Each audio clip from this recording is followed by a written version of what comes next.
نحمده ونصلي على رسوله الكريم اما بعد فاعوذ بالله من الشيطان الرجيم بسم الله الرحمن الرحيم رب اشرح لي صدري ويسر لي امري واحلل عقدة من لساني يفقهوا قولي. توبہ کے فضائل، ورچوز، فائدے. توبہ حقیقت میں یہی دین اسلام ہے اور ایمان کی منزلیں ہیں، اور نہیں بے نیاز ہو سکتا انسان اپنی زندگی کے تمام مراحل میں، یعنی انسان کو اپنی زندگی کے تمام مراحل میں، سارے ادوار میں توبہ کرنے کی ضرورت رہتی ہے. تو جو شخص خوش قسمت ہوتا ہے، سعید، خوش بخت، وہ ہوتا ہے جو اسے لازم کر لے اپنے لیے اللہ کی طرف جانے والے اپنے سفر میں اور آخرت کے گھر کی طرف جانے والے سفر میں، اور بدبخت جو اس سے غافل ہو جائے، یعنی جو اسے اپنی پیٹھ پیچھے ڈال دے، اگنور کر دے. تو خلاصہ کیا ہے کہ توبہ ہی دین ہے اور ایمان کی منزلیں ہیں. انسان اس سے کبھی بھی بے نیاز نہیں ہو سکتا. عقل مند وہ ہے، خوش قسمت وہ ہے جو ہمیشہ اس کو اپنے لیے لازم رکھے. یاد ہے شروع میں نے سفر کی بات کی تھی کہ ہم سب سفر کی حالت میں ہیں، ہم سب اللہ کی طرف جا رہے ہیں، اپنے آخری گھر کی طرف جا رہے ہیں. تو سفر کے کچھ مرحلے ہوتے ہیں، پہلا مرحلہ، درمیانی مرحلہ، پھر آخری مرحلہ. ہم میں سے ہر ایک کسی نہ کسی لیول پر ہے. تو کوئی جوان ہے تو اسے بھی توبہ چاہیے، کوئی بوڑھا ہے تو اس کو بھی چاہیے، کوئی بیمار ہے اور بالکل اپنی زندگی کے آخری مرحلے پر ہے تو اس کو بھی چاہیے، ہر ایک کو چاہیے کہ توبہ کرے. تو بدبخت وہ ہے جو اس کو اگنور کر دے اور اسے نہ کرے. وَلِلتَّوْبَةِ فَضَائِلُ كَثِيرَةٌ مِنْهَا، توبہ کے بہت سے فضائل بھی ہیں، فائدے بھی ہیں. ان میں سے نمبر 1، توبہ ایک سبب ہے اللہ سبحانہ تعالیٰ کی محبت حاصل کرنے کا. یعنی جو شخص یہ چاہتا ہے کہ اللہ اس سے محبت کرے، اسے چاہیے کہ وہ توبہ کرے. اللہ تعالیٰ کا فرمان ہے، ان اللہ یحب التوابین، بے شک اللہ محبت رکھتا ہے بہت زیادہ توبہ کرنے والوں سے، جو کثرت سے توبہ کرتے ہیں. تواب فعال کے وزن پر مبالغہ کا صیغہ، یعنی توبہ کرتے ہی رہتے ہیں.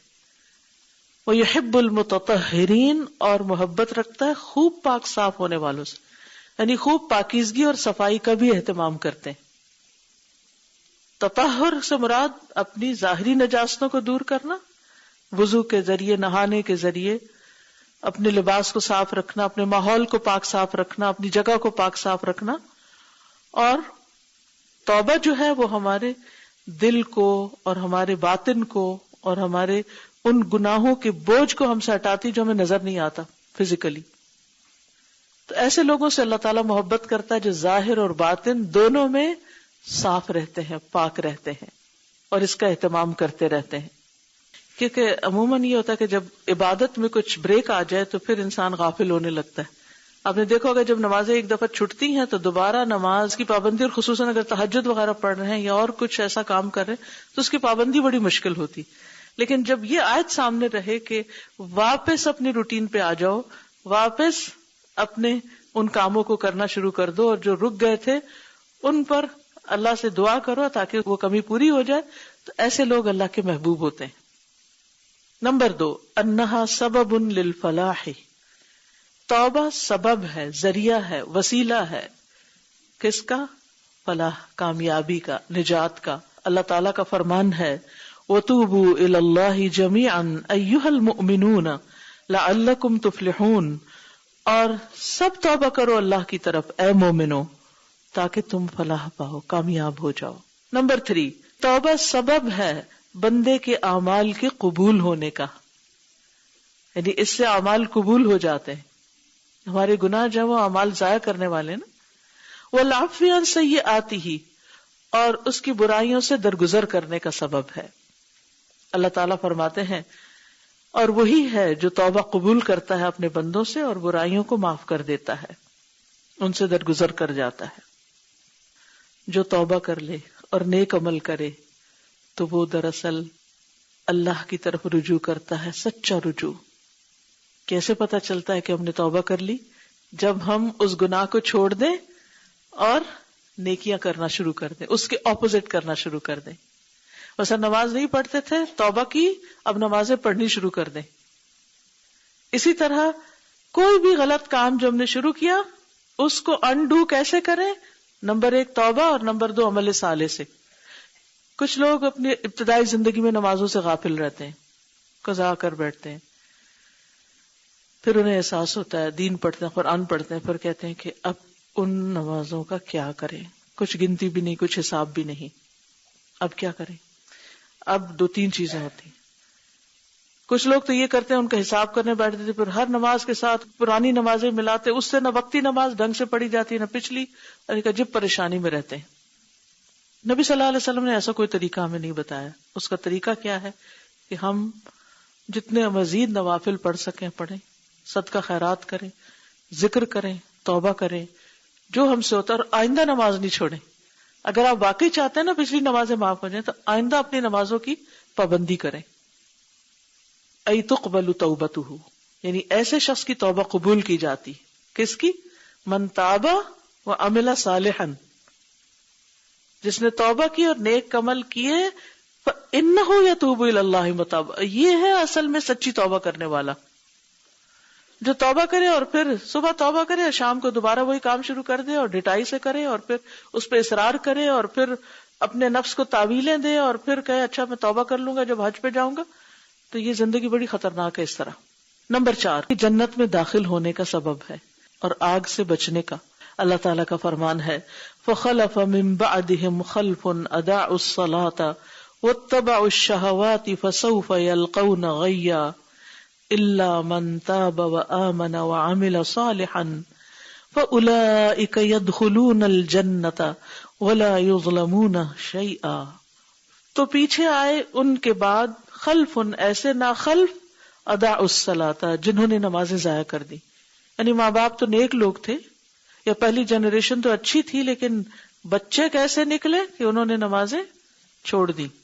واتبعوا الشہوات، اور اپنی خواہشات کے پیچھے پڑ گئے، ہر وقت کھیل کود، انٹرٹینمنٹ اور جن چیزوں میں ان کا دل لگتا ہے، بس اپنی من مانی پسندیدہ مرضی کی خواہشات کی زندگی بسر کرنا چاہتے، کسی چیز میں اپنے آپ کو باؤنڈ نہیں کرنا چاہتے، کوئی رسپانسبلٹی نہیں لینا چاہتے، کوئی کام ٹک کے نہیں کرنا چاہتے، ایزی وے، ایزی گوئنگ، یہ گھر میں ہی بیٹھ کے سب کام ہو جائیں. اور آپ دیکھیے کہ جتنے فتنے اس دور میں آئے ہیں، پہلے کیا ہوتا تھا کہ لوگ صبح سویرے اپنے گھروں سے نکلتے تھے، جلدی اٹھے کہ جانا ہے کام پہ، اٹھے نماز پڑھی، کام کے لیے نکلے، کھپ کھپا کے واپس آئے، کچھ ٹائم فیملی کے ساتھ گزارا، کچھ اور کام کیے اور سو گئے، راتیں سونے کے لیے، دن کام کرنے کے لیے. اور اب کیا ہے، ایک گلوبل ورلڈ جو بن گئی ہے، یعنی کہ پوری دنیا ایک ہو گئی ہے، دن رات کے فرق مٹ گئے ہیں، دن کو رات، رات کو دن بنا لیا ہے، اور بستر سے اٹھنے کی بھی ضرورت نہیں، وہیں لیپ ٹاپ لیا، گود میں رکھا، چاہے منہ دھویا کہ نہیں، نماز پڑھی کہ نہیں، اور وہیں سے آن لائن ٹرانزیکشنز ہو رہی ہیں، آن لائن ای کامرس ہو رہی ہے، بیٹھے بیٹھے کاروبار ہو رہے ہیں، نہ گھر والوں کے حقوق کا پتہ ہے نہ کسی اور کا. ٹھیک ہے، کام تو کر رہے ہیں، مگر یہ کس قسم کے کام ہیں کہ جس میں آپ نہ اللہ کے حقوق دے رہے ہیں اور نہ بندوں کے حقوق دے رہے ہیں، اور آپ صرف آرام ہی کر رہے ہیں اور انجوائے کر رہے ہیں. تو آپ دیکھیے کہ یہ 2 چیزیں ساتھ ساتھ ہیں، اضاعوا الصلاۃ واتبعوا الشہوات. نمازیں چھوڑی، خواہشات کے پیچھے لگ گئے، انجوائے کر رہے ہیں. فسوف یلقون غیا، تو عنقریب وہ گمراہی کو ملیں گے یا اس کے انجام کو پائیں گے. الا من تاب وآمن وعمل صالحا، مگر جو توبہ کر لے، ایمان لے اور نیک کام کرے. فاولئک یدخلون الجنۃ، ایسے لوگ جنت میں داخل ہوں گے. ولا یظلمون شیئا، اور ان پر کچھ بھی ظلم نہ کیا جائے گا. یعنی اگر انہوں نے کبھی نمازیں چھوڑی یا خواہشات کے پیچھے لگ بھی گئے تھے، جوانی ان کی ایسے گزر گئی، یا کچھ سرٹن پیریڈ آف ٹائم ایسا آیا کہ وہ بھی بہک گئے دوستوں کی وجہ سے یا کسی کمپنی کی وجہ سے، اور پھر ان کو ہوش آ گئی، تو پھر انہوں نے توبہ کر لی، ایمان لے آئے، نیک کام شروع کر دیے، تو بھلے انہوں نے پہلے نمازیں ضائع کی تھیں یا وہ خواہشات کے پیچھے لگ گئے تھے، لیکن اس سچی توبہ اور نیک کاموں کی وجہ سے اور ایمان کی وجہ سے جنت میں داخل ہوں گے، اور ان پر کچھ بھی ظلم نہ کیا جائے گا، یعنی ان کی محنت ضائع نہیں کی جائے گی. کیونکہ ہوتا یہ ہے کہ انسان جب بچپن سے نیک کام کر رہا ہوتا ہے نا، تو وہ نیکی بھی ایک روٹین بن جاتی ہے، اور بعض اوقات اس نیکی پہ بڑا غرور بھی آ جاتا ہے انسان کو.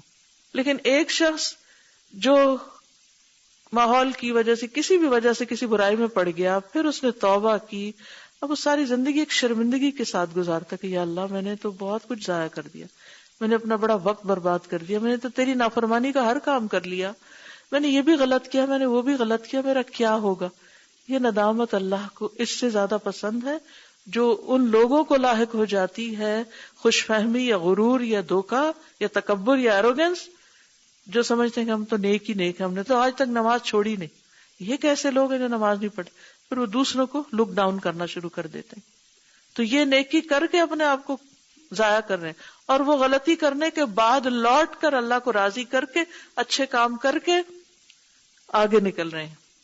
تو اس نفس کے بڑے دھوکے ہیں، ہمیشہ الرٹ رہنے کی ضرورت ہے.